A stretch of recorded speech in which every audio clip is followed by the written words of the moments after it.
Ipinanganak ako sa isang ordinaryong pamilya ng mga manggagawa. Ang mga magulang ko ay mga taong totoo at matino, na walang espesyal na mga abilidad, at minamaliit sila ng aming mga kamag-anak at kaibigan. Naisip ko, hindi ako pwedeng maging katulad ng mga magulang ko, na namumuhay ng walang narating at minamaliit. Magsusumikap ako para magtagumpay at magtatrabaho ng husto para magkaroon ng karera. Gusto kong maging sentro ng atensyon at purihin ako ng lahat kapag binabanggit nila ako. Ah, noong 2017, nakapagtapos ako sa kolehiyo at pumasok ako sa isang real estate company bilang isang property consultant. Noong panahon ngayon, masigla ang bentahan ng lupa at bahay. At sa unang buwan ko bilang intern, madali akong nakabenta ng 3 bahay. Ang bonus at komisyon para sa pagbibenta ng isang bahay ay katumbas na ng isang buwang sahod ng mga kaklase ko. At naisip ko, nakahanap ako ng ganito kalaking pagkakakitaang trabaho pagkatapos kong gumraduate. Ako ang pinakamatagumpay sa lahat ng kaklase ko. Pagkalipas ng 2 taon, kapag kumita na ako ng mas maraming pera, hahangaan ako ng mga kaklase at kaibigan ko. Noong Marso 2018, tumaas uli ang presyo ng mga bahay. At biglang tumindi ang sigasig ng mga tao sa pagbili ng mga bahay. Bumibili ng mga bahay ang lahat ng kasamahan ko at ang maraming malalaking investor sa industriya. Plano nilang gamitin ang mga credit card para mamuhunan sa real estate bago tumaas ang mga presyo. Maghintay ng ilang taon para tumaas ng husto ang presyo ng mga bahay at pagkatapos ay ibenta ito sa halagang doble ng ibinayad nila. Nang makita ito, inggit na inggit ako. Natakot akong baka hindi ako makasabay sa pagdagsang ito sa bentahan ng bahay. At na kung patuloy na tataas ang mga presyo ng bahay, lalong liliit ang tsansa kong makabili. Natakot ako na kung palalampasin ko ang ginintuang pagkakataong ito, hindi ko na malalaman kung kailan ko pa makakamit ang layon kong higitan ng iba. Isa pa, kung malalaman ng mga kamag-anak at kaibigan ko na nakabili ako ng bahay, tiyak na magbabago ang tingin nila sa akin at pupurihin nila ako dahil sa pagiging maabilidad. Kaya nagpasya akong kumuha ng loan at bumili ng bahay. Noong panahong iyon, nananampalataya na ang nanay ko sa makapangyarihang Diyos. At nang marinig niyang nagpaplano akong bumili ng bahay, pinayuhan niya ako. Malapit nang matapos ang gawain ng Diyos na pagliligtas sa sangkatauhan sa mga huling araw at patuloy na lalaki ang mga sakuna. Kapag dumating ang mga sakuna, madadala mo ba ang mga material na bagay na ito? Mas mahalagang manampalataya sa Diyos, magbasa pa ng kanyang mga salita at hangarin ang buhay. Isa pa, wala tayong ganoong kalaking pera sa pamilya natin. Kaya saan ka kukuha ng pera pambili ng bahay? Tama nga ang nanay mo. Oo nga eh. Pero noong panahon ngayon, hindi ako nakinig sa anumang sinabi niya. At inisip kong makitid ang pananaw niya. Naisip ko na hindi pa tiyak kung kailan darating ang mga sakuna. At na dahil bata pa ako, ang pinakamahalagang bagay sa ngayon ay ang humanap ng mga paraan para kumita ng pera at mamukod tangi. Kaya kumuha ako ng loan para bumili ng bahay. Kalaunan, para maiwasang maliitin ako ng mga kasamahan ko at para ipagmayabang ang katayuan ko sa harap ng mga kliyente, kumuha ako ng isa pang loan para bumili ng kotse. Inisip ko na sa panahon ngayon, ang pagkakaroon ng kotse at bahay ang pamantayan ng isang matagumpay na buhay. At na doon lang irerespeto ang isang tao saan man siya magpunta. Kalaunan, pinuri ako ng mga kamag-anak at kaibigan. Sinasabing, asensado ka na. huwag mo kaming kalilimutan kapag yumaman ka na. Nang marinig ko ito, natuwa ako at labis na nasiyahan ang aking banidad. Upang magmukhang isang tao na kumikita ng maraming pera at nakapagtatamo ng malalaking bahay, gumastos din ako ng walang pakundangan. Ipinipresenta ang sarili ko bilang isang tao na may katamtamang tagumpay.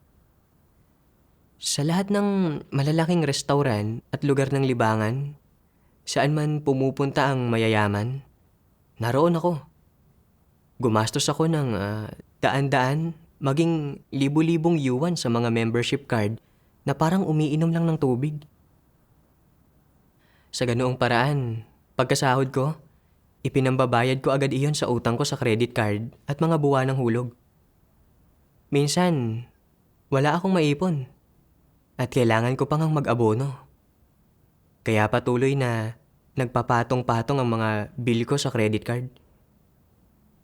Noong una, nag-aalala ako kung ano ang mangyayari kapag hindi ko nabayaran ang mga utang ko. Pero naisip ko na sa mga abilidad ko, ang kumita ng pera ay hindi magiging problema. At isa pa, may bahay naman ako na maituturing na ari-arian, na maibibenta ko pagkalipas ng ilang taon kapag tumaas ang presyo at kikita ako ng malaki. Sa ganitong matibay na sandalan, ano pa ang dapat kong ikatakot? Kaya hindi ko na iyon ipinag-alala.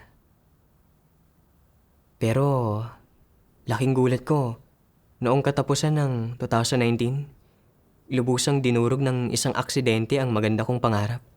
Anong nangyari? Isang araw, pagkatapos ng trabaho, lumabas ako para makipag-inuman kasama ang 3 katrabaho. At habang pauwi, nagpatakbo ng matulin ang driver bilang katuwaan. Dahil sa sobrang bilis ng pagmamaneho niya, hindi siya nakapagpreno sa tamang oras. At lumihis ang kotse sa kalsada at bumangga sa isang bahay. Wasak na wasak ang kotse noon din. At isinugod kaming 4 sa ospital. Sa huli, pumutok ang bituka ng driver at nagkaroon ng pagdurugo sa bituka at nabalian naman ng buto sa gulugod ang pasahero sa harap. Sa kabutihang palad, nakaupo ako sa likuran ng driver at ako ang may pinakamagaan na pinsala sa aming 4. Nabalian lang ako ng buto sa kanang braso. Salamat sa Diyos. Pero hindi ganoon kaswerte ang katrabaho kong nakaupo sa tabi ko. May poste ng kuryente sa harap ng bahay at biglang kinabig ng driver ang manibela pakaliwa para iwasan ang bahay. Bilang resulta, bayolenteng humampas sa poste ang katrabaho ko na nasa likurang upuan. Pumutok ang kanyang atay at namatay siya noon din. Nakakatakot naman. Oo nga. Kinikilabutan ako sa tuwing naiisip ko iyon. Kasabay nito, talagang nakaramdam ako ng takot at pagiging mapalad. Ang ikinatakot ko ay kung gaano talaga karupok ang buhay ng tao. Kung paanong ang buhay at kamatayan ay maaaring mangyari sa isang iglap. At walang sino mang makapagsasabi kung ano ang mangyayari sa susunod na segundo. Oo nga. Sa kabutihang palad, para sa akin, kung kinabig ng driver ang manibela pa kanan o kung nakaupo ako sa pwesto ng katrabaho ko, ako sanang namatay. Pakiramdam ko, kahit hindi ko nakikita, isinaayos ito ng langit. Binibigyang daan akong makaligtas sa sakunang ito. Proteksyon ito ng Diyos. Oo nga. Oo nga. Pagkatapos na yon, humingi ng kabayaran ang pamilya ng namatay. Nag-ambagan kaming 3 ng 800,000 yuan para sa kabayaran upang maayos ang usapin. Noong panahong iyon, umabot na sa 300,000 yuan ang utang ko. Sa tuwing naiisip ko ang loan sa kotse, ang hulugan sa bahay, at ang daan-daang libong bill sa credit card, talagang nalulumbay ako. Naisip ko, paano na ang magiging buhay ko sa hinaharap?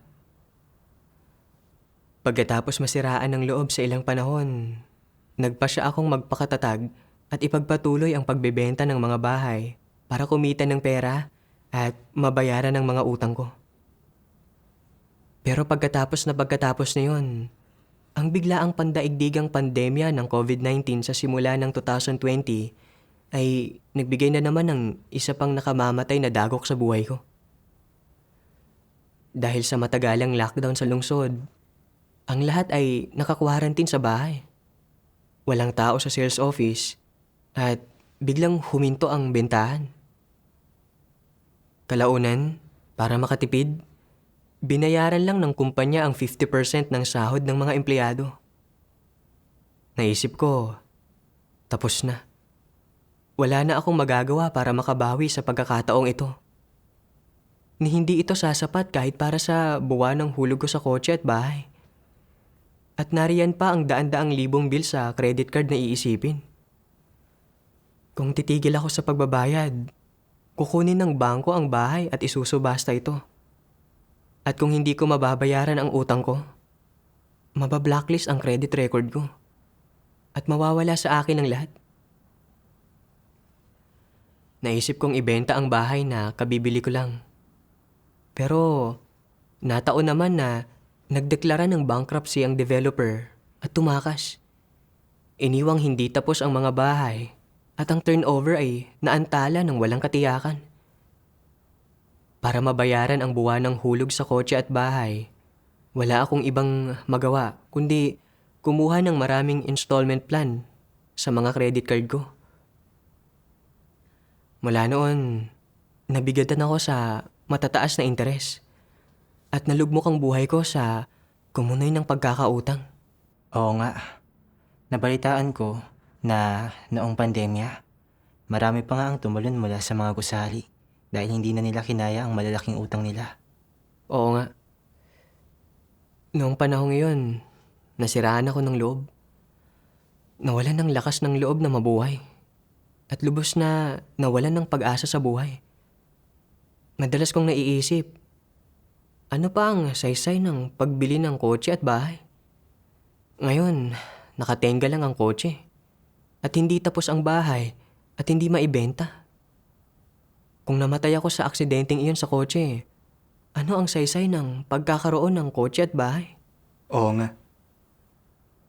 Sa aking pagdurusa, muling ipinangaral sa akin ng nanay ko ang Ebanghelyo ng makapangyarihang Diyos sa mga huling araw. Sabi niya, nasa mga kamay ng Diyos ang lahat ng buhay ng mga tao. Dapat kang lumapit sa harap ng Diyos at basahin ng taimtim ang kanyang mga salita. At anumang paghihirap o pasakit ang meron ka, dapat mong sabihin sa Diyos at hilingin sa kanyang tulungan kang malampasan ang paghihirap na ito. Nang panahon ngayon, naalala ko ang isang sipi ng mga salita ng Diyos na madalas bigkasin ng nanay ko sa akin. Sasapit ang lahat ng uri ng sakuna. Sunod-sunod, daranas ng mga sakuna ang lahat ng bansa at lugar. Ang salot, tagutom, baha, tagtuyot, at mga lindol ay nasa lahat ng dako. Ang mga sakunang ito ay hindi lamang mangyayari sa isa o dalawang lugar, ni matatapos ang mga ito sa loob ng isa o dalawang araw. Bagkus, kakalat ang mga ito sa palawak na lugar at titindi ng titindi. Sa loob ng panahong ito, lilitaw ng sunod-sunod ang lahat ng uri ng mga salot na insekto at mangyayari ang phenomenon ng kanibalismo sa lahat ng dako. Ito ang aking paghatol sa di mabilang na bansa at tao. Amen. Matagal nang sinabi ng Diyos na patuloy na lalaki ang mga sakuna. At ngayon ay natupad na ang mga salitang ito. Oo nga. Madalas akong kausapin noon ng nanay ko tungkol sa pananalig sa Diyos. Pero palagi akong walang pakialam. Nagpipilit na bumili ng bahay at kotse at nagsisikap na mamukod tangi para makamit ang paghanga ng iba. Pero hindi nangyari ang mga bagay ayon sa gusto ko. Ang pag-asa kong gamitin ang bahay para mabayaran ang mga loan ko ay nawasak at nabigatan ako sa malalaking utang. Dahil kumalat na ang pandemya sa buong mundo at 10,000 tao ang namamatay araw-araw. Patuloy na lumalala ang klima at sunod-sunod na sumisiklab ang mga sakuna at gyera sa mundo. Talagang naramdaman ko na dumating na ang malalaking kalamidad ng mga huling araw. Tama. Kung hindi pa rin ako mananampalataya sa Diyos, isang araw ay baka masadlak din ako sa sakuna. Hindi ko na pwedeng ipagpatuloy ang pagpupumilit kong tahakin ng maling landas. At nagpasya akong masikap na basahin ang mga salita ng Diyos. Salamat sa Diyos. Natauhan ka rin sa wakas. Kalaunan, sa pagbabasa ng mga salita ng Diyos, naunawaan ko ang ilang katotohanan. Nakahanap ng sandigan ng puso ko at nagkaroon ako ng pag-asang patuloy na mabuhay. Salamat sa Diyos. Dahil sa pansamantalang inalis ang lockdown, unti-unting bumalik sa normal ang trabaho ko. Dahil kumuha ako ng mga installment plan para sa maraming credit card, naiipon ang napakalalaking interes bawat buwan. At halos nauubos ang buwan ng sahod ko sa pagbabayad nito.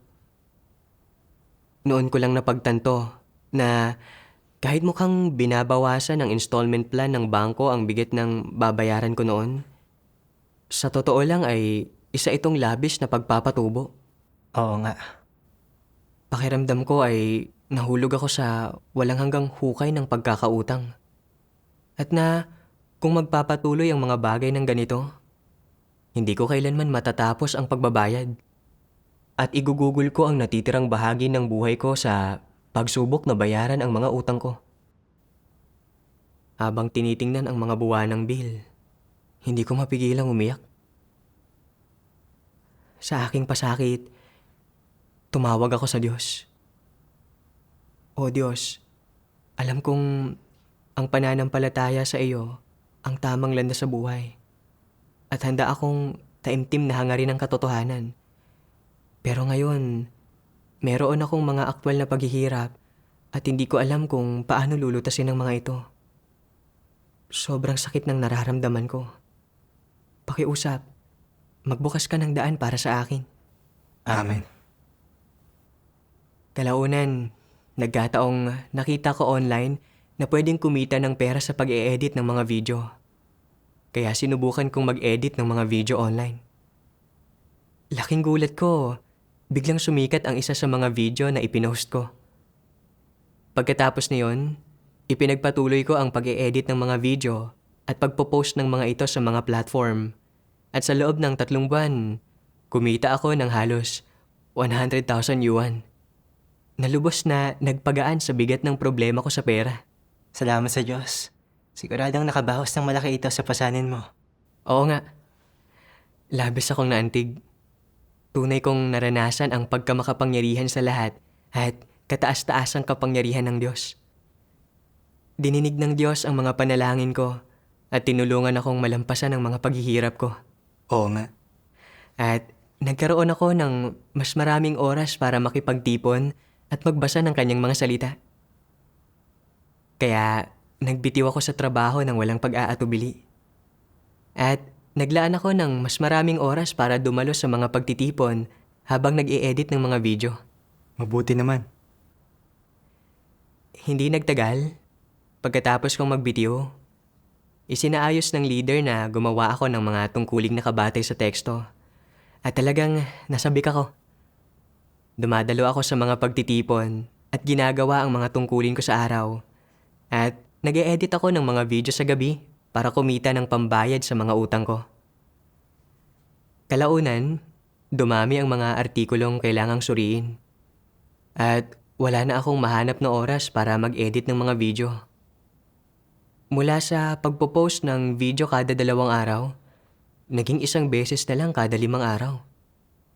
At minsan, kapag holiday, may mga kliyenteng apurahang nagpapa-edit ng video. Pero dahil hindi nila ako makontak, naghahanap sila ng iba at nawawalan ako ng maraming order. Nang makita kong unti-unting lumiliit ang kita ko, nagsimulang magbago ang puso ko.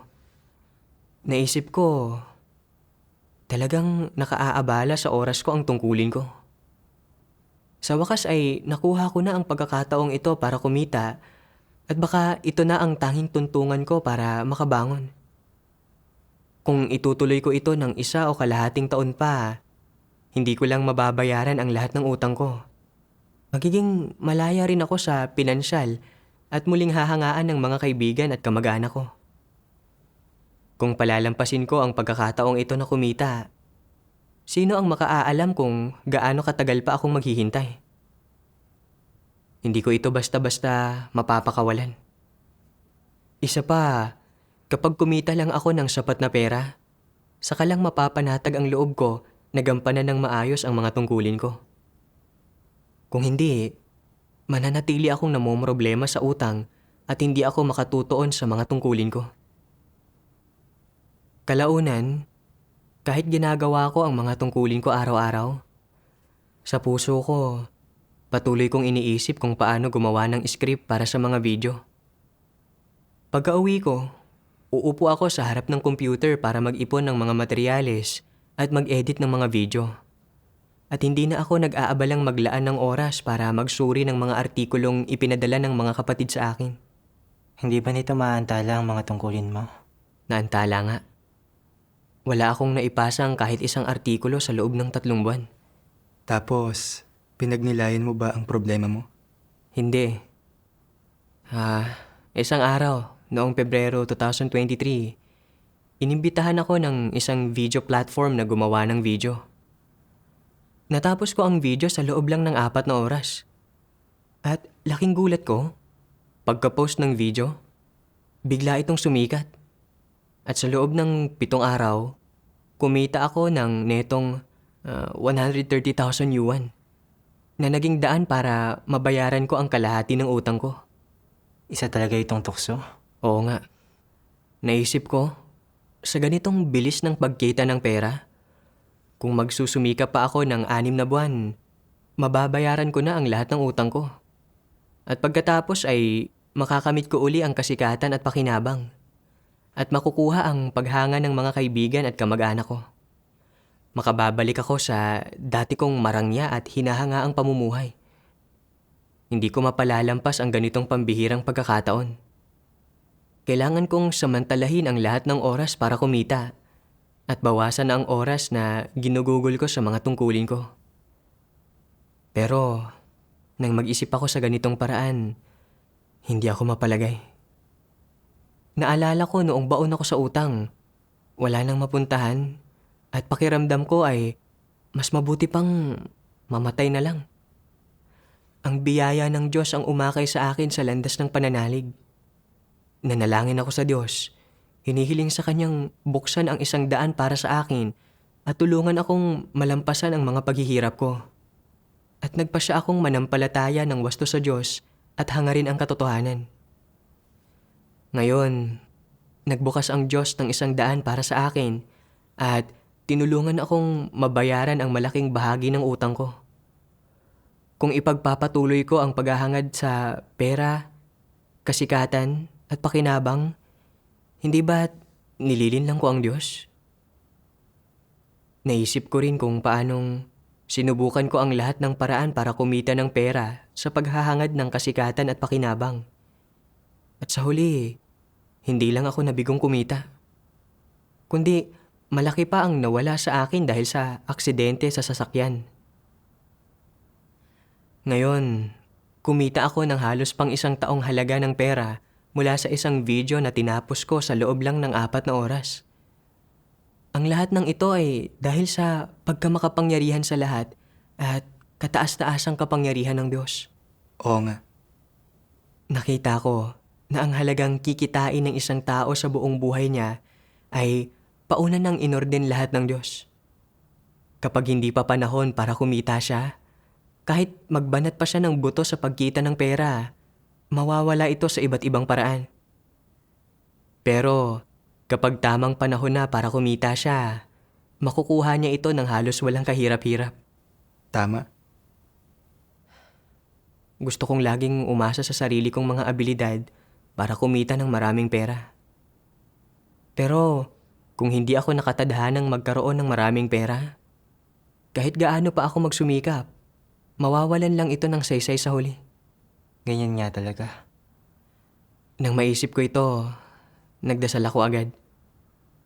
O Diyos, ang lahat ng kinikita ko ngayon ay dahil nagbukas ka ng daan para sa akin upang mabawasan ang utang ko, na nagpapahintulot sa aking manampalataya ng wasto sa iyo at gawin ang mga tungkulin ko.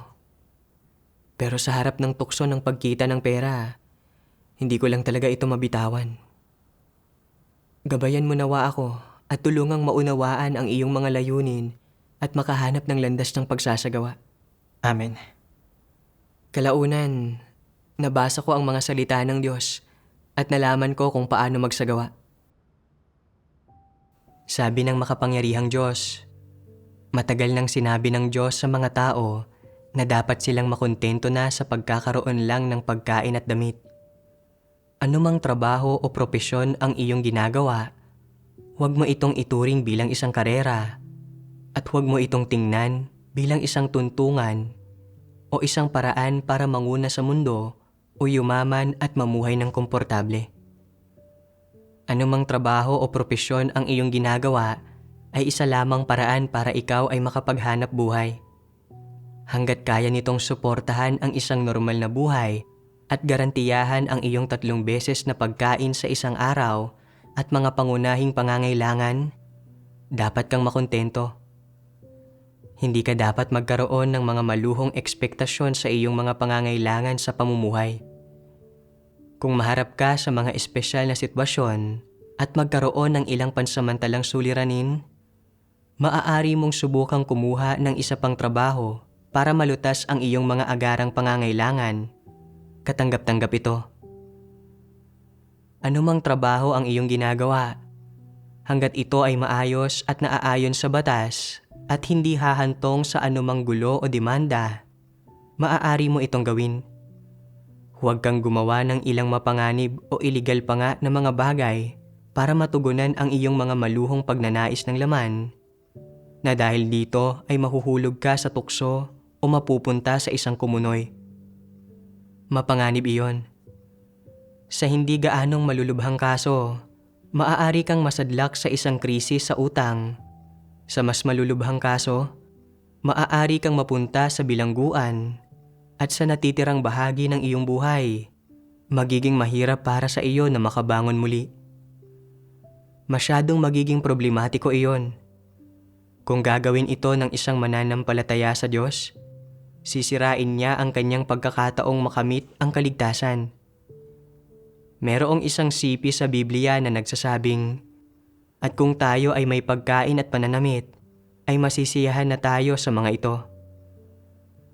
Gamitin mo ang oras na hindi ka nagtatrabaho para manampalataya sa Diyos. Dumalo sa mga pagtitipon, gawin ang iyong mga tungkulin, at hangarin ang katotohanan. Ito ang iyong misyon, at ito ang halaga at kahulugan ng buhay ng isang mananampalataya. Kung nais mong magkamit ng katotohanan at magtamo ng buhay sa iyong pananampalataya sa Diyos, dapat kang magsumikap sa iyong paghahangad at magsikap hanggat kaya mo na gumugol ng mas maraming oras at lakas sa paghahangad sa katotohanan at paggawa ng maayos sa iyong tungkulin. Napakahalaga para sa mga tao na piliing hangarin ang katotohanan sa kanilang pananampalataya sa Diyos at hinihingi nito na magbayad sila ng halaga. Tinutukoy ng Diyos ang mga kinalabasan ng mga tao batay sa kung mayroon ba silang katotohanan o wala. Kung nag-iimbot ka ng isang buhay ng laman, hindi ka nakokontento sa pagkakaroon lamang ng pagkain at pananamit, at gusto mong mamuhay ng mas magandang buhay, kumita ng mas maraming pera at magkaroon ng isang nakatataas na pamumuhay kaysa sa iba, kung gayon ay imposibleng gugulin mo ang iyong lakas at oras sa paghahangad ng katotohanan. Kung bumubuti ang kalidad ng iyong buhay sa laman, ngunit nabibigo kang magkamit ng katotohanan pagkatapos ng maraming taon ng pananampalataya sa Diyos dahil ginugugol mo ang karamihan ng iyong oras at lakas sa kasiyahan ng laman at hindi sa paghahangad ng katotohanan at paggampan ng iyong tungkulin, hindi ba't magdurusa ng kawalan ang iyong buhay? makakaapekto ito sa iyong kinalabasan at hantungan. Hindi ba? Oo. Ano man ang trabahong ginagawa ng mga tao, kung hindi sila nakokontento kapag umabot na sila sa punto na mayroon na silang pagkain at pananamit, kung gayon, ang hinahangad nila ay may kaugnayan sa kasikatan, pakinabang, at kasiyahan ng laman. At kung mayroon silang mga maluhong pagnanais, hindi lang gustong tamasahin ang higit na pisikal na kasiyahan, kundi gusto ring mapabilang sa listahan ng mayayaman. Kung gayon, ang hinahangad nila ay puro kasikatan at pakinabang. Ang anumang halagang ibayad nila ay alang-alang sa kasikatan, pakinabang, katayuan, at kasiyahan ng laman. Ito ay walang kabuluhan, at ito ay hungkag, tulad lang ng isang panaginip. Ang nakakamit nila sa huli ay ganap na wala. Amen. Ipinakita sa akin ng mga salita ng Diyos ang landas ng pagsasagawa. Hindi ko dapat ituring ang karera ko bilang tuntungan para subukang umangat ng mabilis o makabangon. At dapat akong makontento na sa pagkakaroon lang ng pagkain at damit. Tama. Ang layunin ng Diyos ay para makapamuhay ako ng normal upang magkaroon ako ng mas maraming oras at lakas para gawin ang tungkulin ko at hangarin ang katotohanan. At para maiwasan kong mahulog uli sa kumunoy ng paghahangad ng pera, kasikatan at pakinabang. Oo nga. Nang makita ko kung gaano kalaki ang kita sa pag-e-edit ng video at na mabilis kong nabayaran ang marami sa utang ko sa paggawa nito, ginusto kong kumita ng mas malaking pera sa pag-e-edit ng video. Hindi lang para mabayaran ang utang ko, kundi para makabangon din at makuha uli ang paghanga ng mga kaibigan at kamag-anak ko. Kaya ibinuhos ko ang buong isip at oras ko sa pag-e-edit ng mga video. At hindi ko na inisip o isinaalang-alang ang mga tungkulin ko. Nakaramdam ako ng paglaban sa puso ko kapag abala ako sa mga tungkulin ko. Dahil gusto ko lang gamitin ang mas maraming oras para kumita ng pera. Para matugunan ang pagnanais ko. Ginamit ko ang lahat ng oras at lakas ko sa pagkita ng pera. Hindi ko inisip ang mga tungkulin ko. At nawalan ako ng maraming pagkakataon na makamit ang katotohanan. Kung ipagpapatuloy ko ang ganito, kumikita ng 10,000 at gusto ng 100,000, kumikita ng 100,000 at gusto ng higit pa, magiging walang katapusan ang mga pagnanais ko at hindi kailanman masisiyahan. Ang kahahantungan ko lang ay maging sunod-sunuran sa pera, kasikatan, at pakinabang at mahuhulog na naman ako sa kumunoy ng pera, kasikatan, at pakinabang. Kahit pa mangyaring makamit ko ang pera, kasikatan, at pakinabang sa hinaharap, mapapalayo lang ako sa Diyos. Hihinto sa paggawa ng tungkulin ko at mabibigong maunawaan ang katotohanan. Ano ang saysay ng pamumuhay ng ganito? Tama. Sabi nga sa Ecclesiastes, aking nakita ang lahat na gawa na nagawa sa ilalim ng araw. At narito, lahat ay walang kabuluhan at nauuwi sa wala. Amen. Ang pera, kasikatan at pakinabang ay pansamantala lang lahat. Kahit gaano pa karami ang kinikita nating pera o kahit gaano pa karaming tao ang humahanga sa atin, sa huli, mauuwi lang sa wala ang lahat ng ito. At kapag pinalampas natin ang pagkakataon na hangarin ang katotohanan at maligtas, babagsak tayo sa sakuna. Tumatangis at nagngangalit ang ating mga ngipin. Mismo.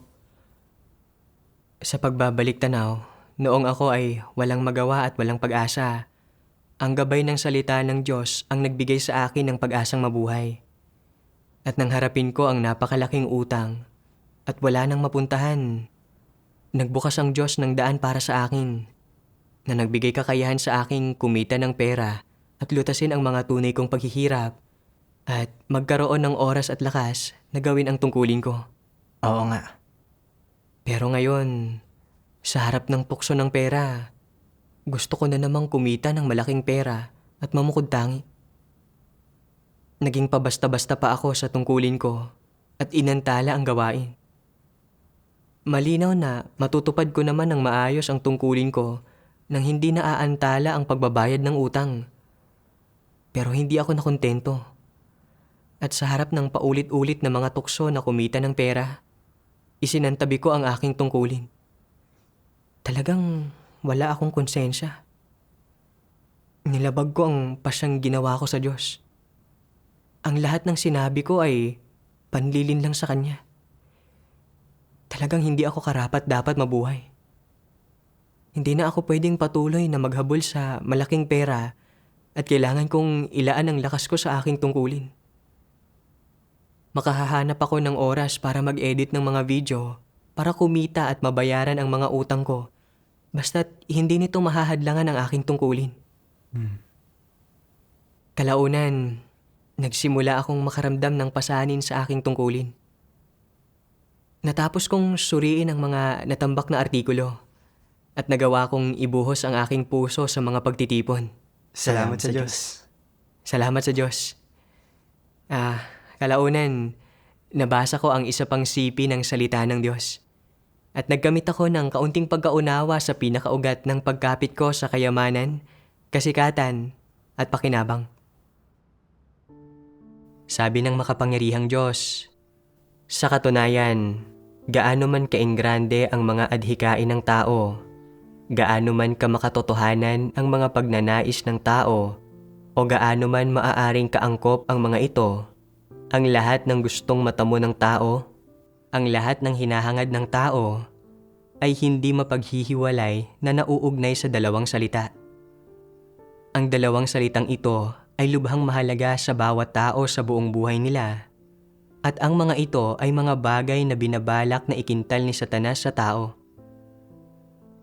Ano ang dalawang salitang ito? Ang mga ito ay kasikatan at pakinabang.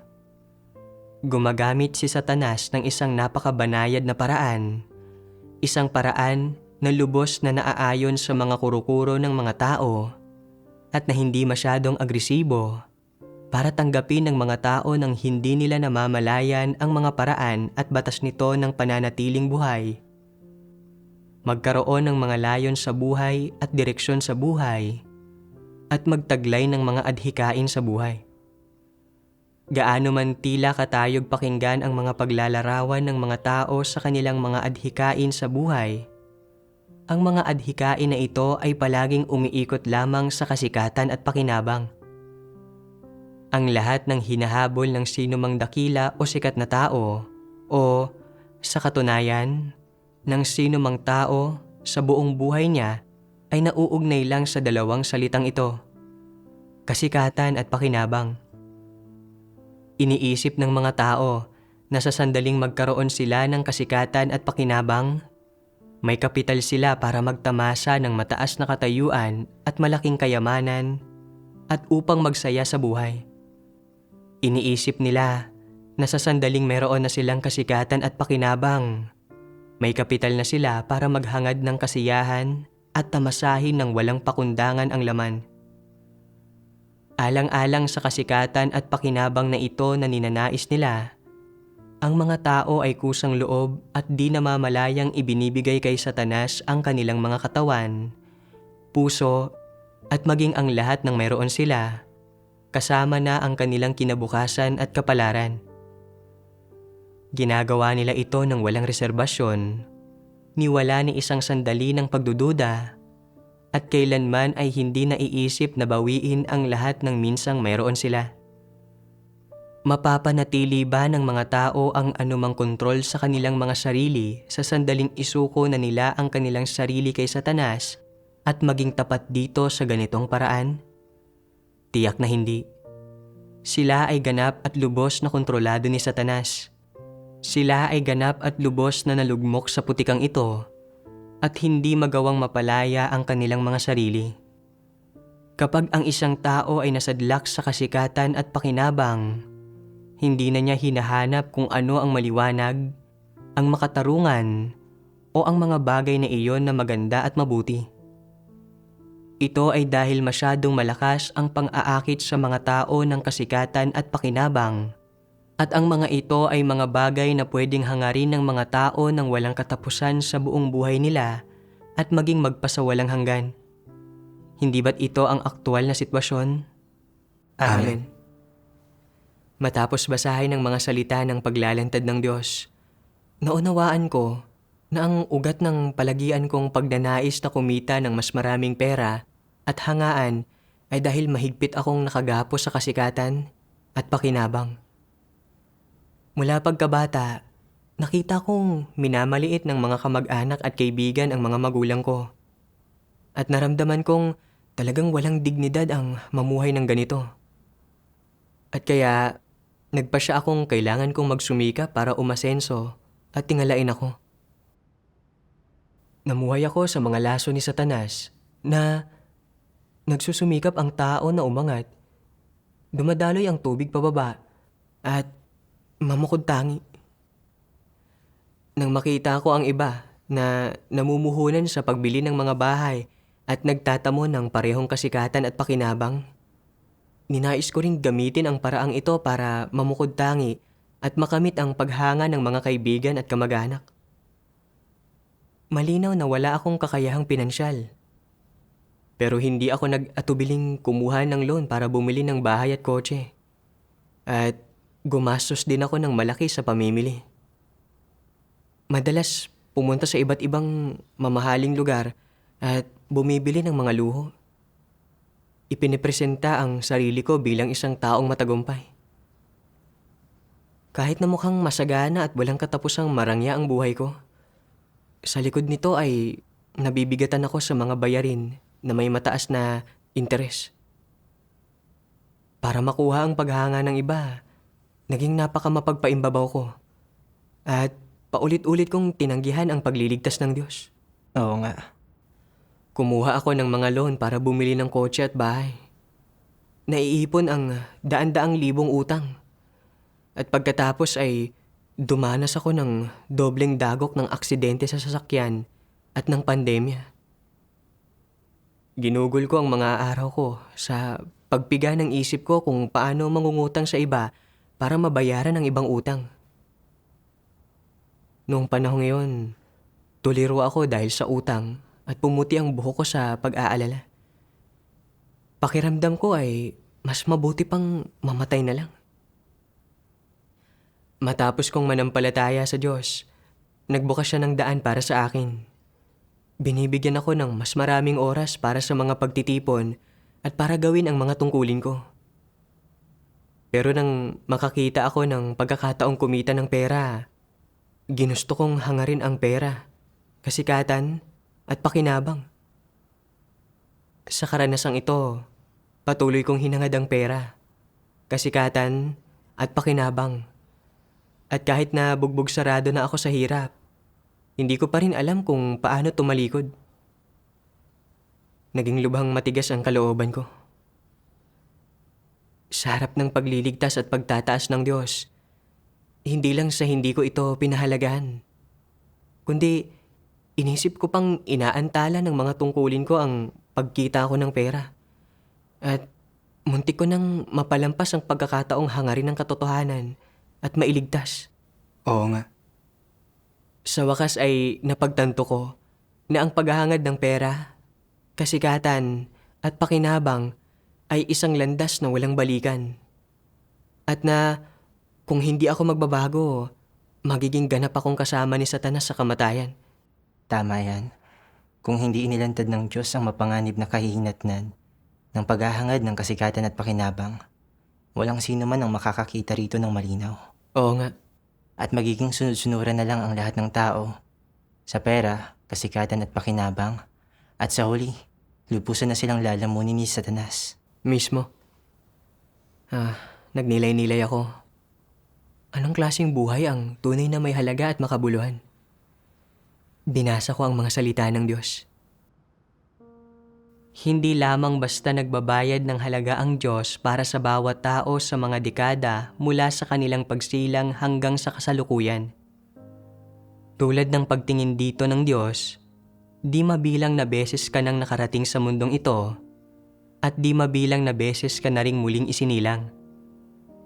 Sino ang namamahala rito? Ang Diyos ang namamahala rito. Wala kang paraan na malaman ang mga bagay na ito. Tuwing dumarating ka sa mundong ito, personal na gumagawa ng mga pagsasaayos ang Diyos para sa iyo. Isinasaayos niya kung ilang taon ka mabubuhay, ang uri ng pamilya kung saan ka isisilang, kung kailan ka magkakaroon ng pamilya at propesyon, gayon din kung ano ang gagawin mo sa mundong ito at kung paano ka maghahanap buhay. Nagsasaayos ang Diyos ng paraan para makapaghanap buhay ka, upang maisakatuparan mo ang iyong misyon sa buhay na ito ng maayos. Habang sumusunod ka sa Diyos, nagdudusa ka man o nagbabayad ng halaga, ang totoo ay nakikipagtulungan ka sa Diyos. Ano man ang ipagawa sa atin ng Diyos, dapat tayong makinig sa mga salita ng Diyos at magsagawa ayon sa mga ito. Huwag maghimagsik laban sa Diyos o gumawa ng anumang bagay na ikalulungkot niya. Para makipagtulungan sa Diyos, kailangan mong magdusa ng kaunti at kailangan mong talikuran at isantabi ang ilang bagay. Kailangan mong talikuran ang kasikatan, pakinabang, katayuan, pera, at mga makamundong kasiyahan. Kailangan mo pang ang talikuran ang mga bagay na tulad ng pag-aasawa, trabaho, at kinabukasan mo sa mundo. Alam ba ng Diyos na natalikuran mo na ang mga bagay na ito? Nakikita ba ng Diyos ang lahat ng ito? Oo. Ano ang gagawin ng Diyos kapag nakita niya na natalikuran mo na ang mga bagay na ito? Maaalo ang Diyos at masisiyahan siya. Hindi lamang masisiyahan ang Diyos at magsasabing, nagbunga na ang halagang ibinayad ko. Handang makipagtulungan sa akin ang mga tao. Meron silang ganitong determinasyon at nakamit ko na sila. Nalulugod man ang Diyos o masaya, nasisiyahan o naaaliw, hindi lamang gayong saloobin ang taglay ng Diyos. Kumikilos din siya at nais niyang makita ang mga resultang nakakamtan ng kanyang gawain, kung hindi ay mawawalan ng kabuluhan ang hinihingi niya sa mga tao. Ang biyaya, pagmamahal, at habag na ipinapakita ng Diyos sa tao ay hindi lamang isang uri ng saloobin. Katunayan din ang mga iyon. Anong katunayan iyon? Iyon ay nainilalagay ng Diyos ang kanyang mga salita sa iyong kalooban. Binibigyang liwanag ka. Pinahihintulutan kang makita kung ano ang kaibig-ibig sa Kanya. At kung tungkol saan ang mundong ito, binibigyan ka ng malaking kalinawan sa isip at binibigyang daan ka na maunawaan ang Kanyang mga salita at ang katotohanan. Sa ganitong paraan, nang hindi mo nalalaman, natatamo mo ang katotohanan. Gumagawa ang Diyos ng napakaraming gawain sa iyo sa napakatotoong paraan na nagbibigay sa iyo ng kakayahang matamo ang katotohanan. Kapag natamo mo ang katotohanan, kapag natamo mo ang pinakamahalagang bagay, na buhay na walang hanggan, natutugunan ang mga layunin ng Diyos. Kapag nakikita ng Diyos na hinahangad ng mga tao ang katotohanan at handa silang makipagtulungan sa Kanya, masaya siya at kontento. Sa gayon ay nagkakaroon siya ng isang partikular na saloobin. At habang taglay niya ang saloobing iyon, gumagawa siya ng aksyon at sinasang-ayunan at pinagpapala niya ang tao. Sinasabi niya, gagantimpalaan kita. Ang mga ito ang mga pagpapalang nararapat sa iyo. At pagkatapos ay makakamit mo na ang katotohanan at ang buhay. Kapag mayroon kang kaalaman sa lumikha at natamo mo ang kanyang pagpapahalaga, makadarama ka pa rin ba ng kahungkagan sa puso mo? Hindi na. Madarama mo na kontento ka na at may kagalakan. Hindi ba't ito ay pamumuhay ng may halaga? Ito ang pinakamahalaga at pinakamakabuluhang buhay. Amen.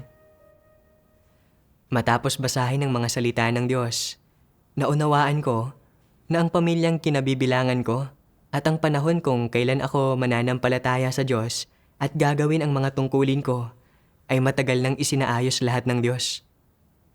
Ang pag-aalaga at proteksyon ng Diyos ang nagpahintulot sa aking makaligtas sa aksidenteng iyon sa sasakyan. At ang Diyos ang nagbukas ng daan para sa akin na nagpahintulot sa aking muling makita ang liwanag matapos makulong sa lambong ng pagkakautang.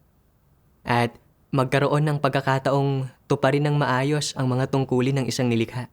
Tama.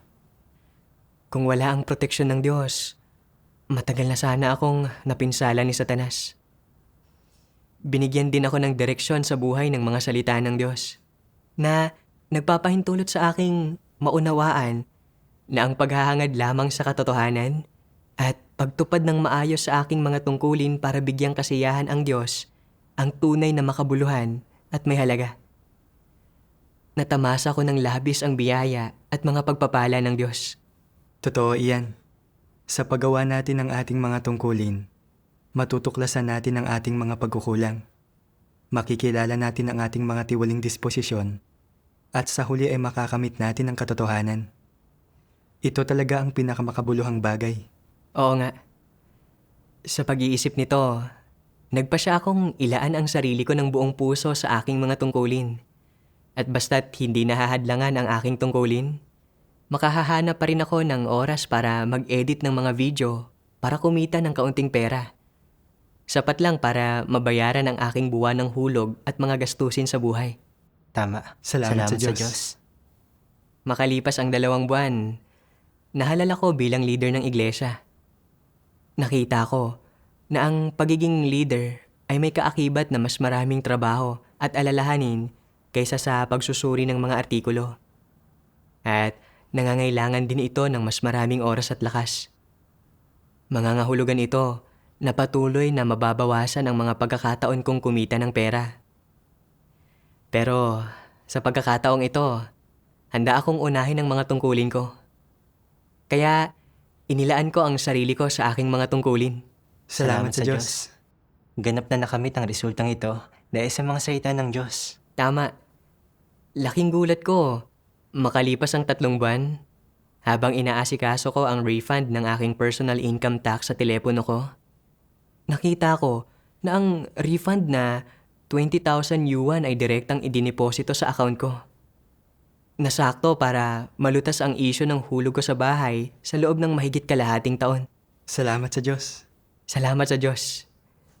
Tunay kong naranasan na kapag nagpasakop ka sa mga pamamatnugot at pagsasaayos ng Diyos at ginawa mo ang tungkulin ng isang nilikha sa abot ng iyong makakaya, magbubukas ng daan ang Diyos para magkaroon ka ng damit at pagkain at makapagpatuloy sa buhay. Isinasaayos ng Diyos kung ano ang pinakaangkop para sa mga tao. Tama yan.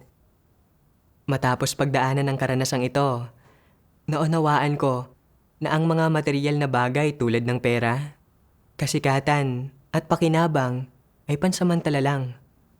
At na ang paghahangad at pagkakamit ng katotohanan ay mas mahalaga, may halaga at makabuluhan. Amen. Handa akong ilaan ang mas maraming oras at lakas ko sa aking mga tungkulin. At hangaring tuparin ng maayos ang aking mga tungkulin para suklian ang pag-ibig ng Diyos. Salamat sa Diyos. Salamat sa Diyos.